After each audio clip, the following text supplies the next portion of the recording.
Hello everyone, this is Akash here. So जैसे कि हमने पिछली क्लास में पैसिव वॉइस स्टार्ट किया था और हमने उसमें प्रेजेंट इंडेफिनिट को कंप्लीट किया था।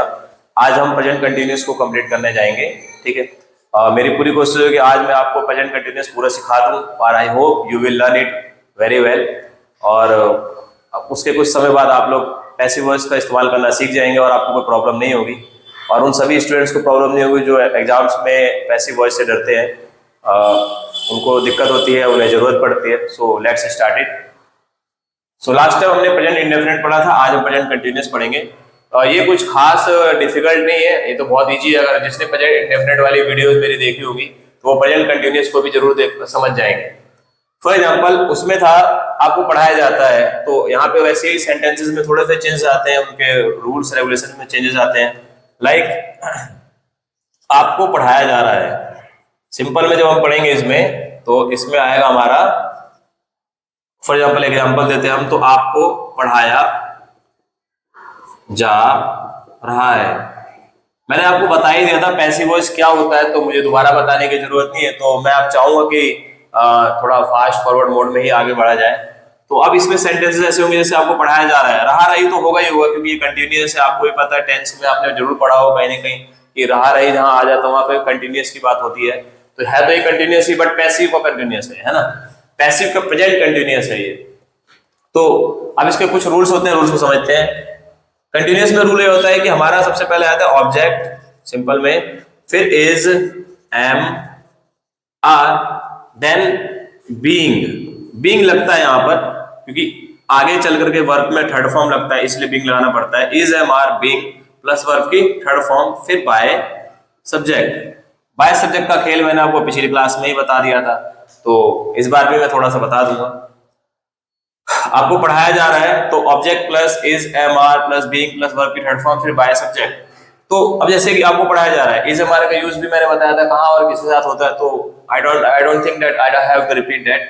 सो आपको पढ़ाया जा रहा है तो you are being taught. It's very easy now, है ना। जो चीज आप पहले समझ जाते हैं तो उसको बार बार समझाने में मजा आता भी नहीं, और जो समझता है उसे भी लगता है कि यार मैं तो समझ ही चुका हूं, तो बार बार रिपीट क्यों कर रहे हैं। तो इसलिए मैं रिपीट नहीं कर रहा हूं, तो उसके लिए सॉरी। अगर आपको ये समझ में नहीं आ रहा तो प्लीज आप पहले लास्ट वीडियो को देखें मेरे, तो ज्यादा अच्छा रहेगा क्योंकि बेसिक से आप समझेंगे तो आपको बहुत क्लैरिटी से समझ में आएगा। तो जैसे कि मैंने बताया आपको पढ़ाया जा रहा है तो यू आर बीइंग टॉट। ऐसे ही अब हम नेगेटिव में जाते हैं, तो नेगेटिव और भी इजी है, थोड़ा सा रूल में चेंज हो जाता है, एक कुछ ज्यादा चेंज नहीं होता है, बस उसमें इज, एम, आर, फिर प्लस में नॉट लग जाता है, फिर लगेगा बीइंग, देन वर्ब की थर्ड फॉर्म, फिर बाय सब्जेक्ट।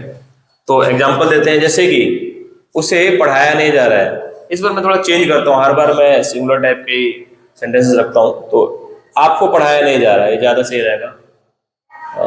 आपको पढ़ाया नहीं जा रहा है।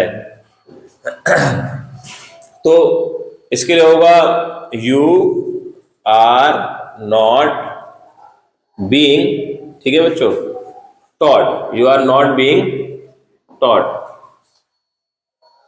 देन इंटरोगेटिव में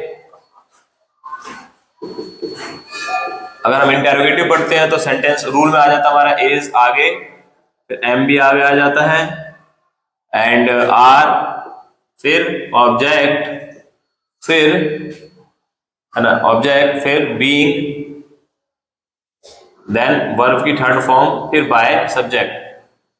बाय सब्जेक्ट का खेल आपको पता ही है। तो क्या आपको पढ़ाया जा रहा है, क्या आपको पढ़ाया जा रहा है।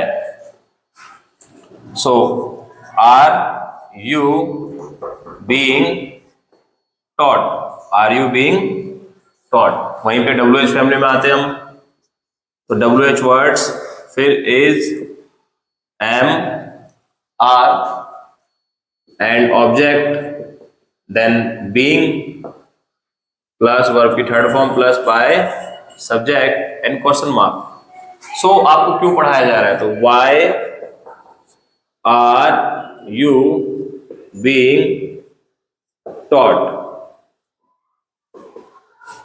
सो ये पूरा पैसिव वॉइस का प्रेजेंट कंटिन्यूअस है. I hope you will have understood.